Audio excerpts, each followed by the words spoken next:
lagi bersama saya Aji Gautama Putrada.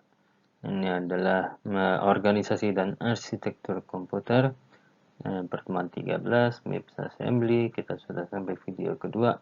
Dan video kedua ini kita akan membahas mengenai instruksi J bagian kedua.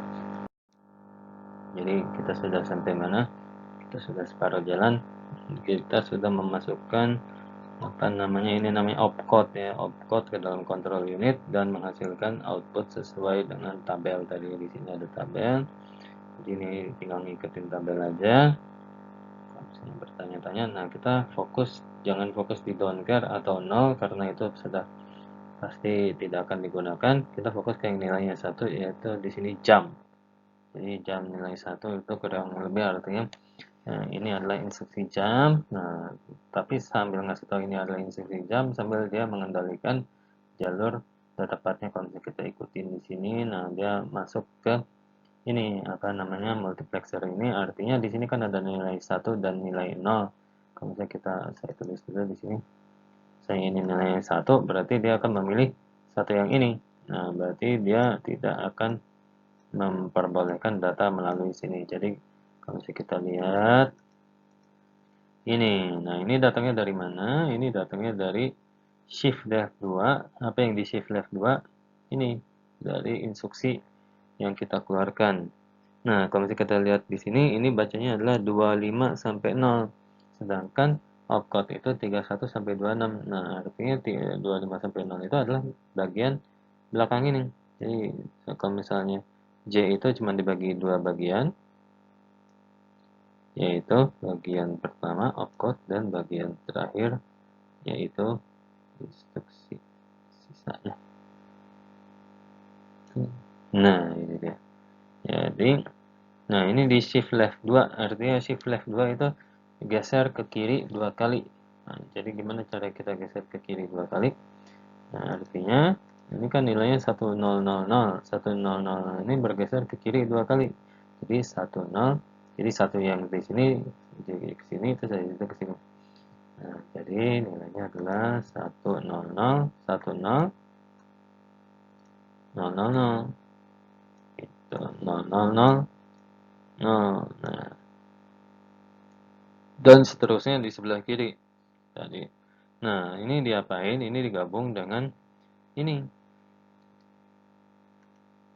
Nih, digabung dengan ini. Jadi ini namanya concatenate atau penggabungan, digabung dengan PC plus 4 31 sampai 20. Nah, 31 sampai, jadi opcode dari nilai sebelumnya. Maksudnya dari PC. Nah, di sini kan nilai PC-nya 16. 16 itu kan pasti dalam ini desimal ya. Dalam binar kan berarti 16 itu adalah berapa itu? 16 itu adalah 10. 10 itu kan berarti 0001 0000. Ya, jadi itu sebenarnya cuma 5 bit. Pastinya sebelah kirinya itu pasti nilainya udah pasti 0000.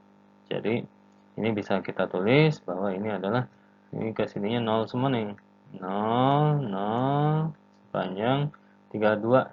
Jadi intinya adalah ini sebenarnya 6 bit sebelah kanan. Jadi kalau misalnya kita desimalkan 6 bit sebelah kanan ini 10 0 0 0 itu nilainya berapa?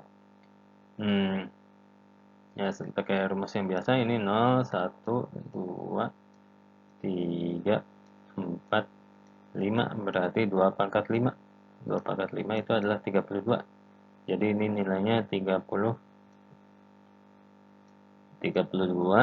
Nah, kalau kita sudah punya ini, 32 lari ke sini, lalu dia terus lanjut lari ke sini. Ini ujungnya di mana? Ternyata ujungnya di PC. Jadi PC yang kita mempunyai nilai PC yang baru, PC 32. Artinya apa PC 32 itu? Artinya dia akan loncat. Jadi biasanya kan plus 4 ya, jadi setelah 16 jadi 20 jadi 24, tapi ini loncatnya cukup jauh dari 16 ke 32, jadi 24, habis 24 28, habis 28 32.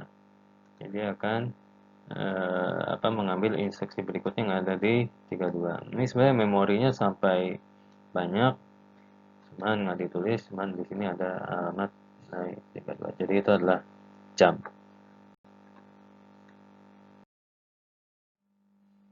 Nah, itu akhir dari video kedua. Dalam video kedua kita berhasil merampung penjelasan mengenai jam. Nanti di video ketiga kita akan masuk ke pembahasan mengenai assembly dan format instruksi.